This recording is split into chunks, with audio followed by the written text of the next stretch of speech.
આ carbon monoxide ની લુપ્ત થઈ ગયેલી પ્રજા હવાનું એક કાર્ડ હોધસ અલ્યા મળ્યું કાર્ડ આ એજ તો હોદ્યા છે 2 કલાકથી દેખાતું નહીં. અલ્યા પણ પપ્પા પૈસાથી લઈ આવો ને રાશન કાર્ડ ચો હોદ્યા ચા નાય હોદ્યા છે મળતું નહીં. આ ગરમીમાં તાપ થઈ ગયા અમે તો. હો પૈસાથી લઈ આવું ના ગોળી ના તારા બાપાને તો હું પૈસાનો ઝાડ ઉગ્યો છે. તારો બાપો કમાવા જાય છે પૈસા. બાપા એ તો કમાયા છે તાન પૈસા. અલ્યા બાપુજી મમ્મી આ જુઓ તમારા લગનનું કાર્ડ મળ્યું. અરે ગોમના દિયોર તને જે હોધવાનું કીધું છે એ હોધ ને ફાલતુની બધી વસ્તુઓ હોધ્યા વગર. આપણા લગનનું કાર્ડ તમારા માટે ફાલતુની વસ્તુ છે નહીં? હા ફાલતુની જ છે ને. લગનનો કાર્ડ થી પેટ નહીં ભરાતું, રાશન કાર્ડ થી પેટ ભરાય છે. રાશન કાર્ડ થી હા એ બહુ હોશિયારી ના કરતા. ચડ્ડીમાં છો તો ચડ્ડીમાં જ રહેજો. મને બધી ખબર જ છે કે રાશન કાર્ડ થી રાશન મળે હોય. તમારી ના કરતા ના લ્યો હોધી લ્યો જાતે.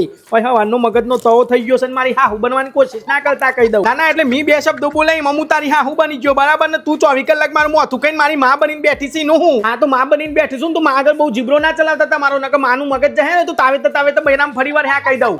અલે પપ્પા મળી જાય કાર્ડ. તમે 2 જણા હું કા યુદ્ધનું મેદાન બનાવો છો? જો પપ્પા તમે જો કાર્ડ મળી જાય ને એટલે હું તમને બોલાવું છું. જો હાલ તમે એ તમારે મળે તો મને બોલાવજો નકર બધો ઊંડા ખાડામાં જઈને પલજો. હું હો સુધી ઘેર નહીં આવવાનો. આ રવિવાર આવો જ ના જુઓ. રવિવાર આવે એટલે હું કંટાળી જાઉં છું. હેલી મમ્મી તારન પપ્પાના આટલા ઇસ્કારાત હોય છે, આટલા ઝઘરાત હોય છે તો એ 30 વર્ષ જૂનું લગ્નનું કાર્ડ હજી હાચવીને રાખ્યું છે. અરે ગોડા પેલા તમારા બાપુજી આવા નતા. પેલા તમારા બાપુજી બહુ સીધા હતા. મુકૌન બેહી જો તો બેહી જતા. મુકૌન અમે હેડવા મોડો તો હેડવા મોડતા. પણ જાનથી તમે 2 લુખેશો પેદા થયા ને તાનથી તમારા બાપાનું મગજ કૂતરા જેવું થઈ ગયું છે. અક્કર્મીઓ અલી મમ્મી પણ તું ગોરાની રીત ધ્યારો ઉપર ચમ કાઢી છે યાર.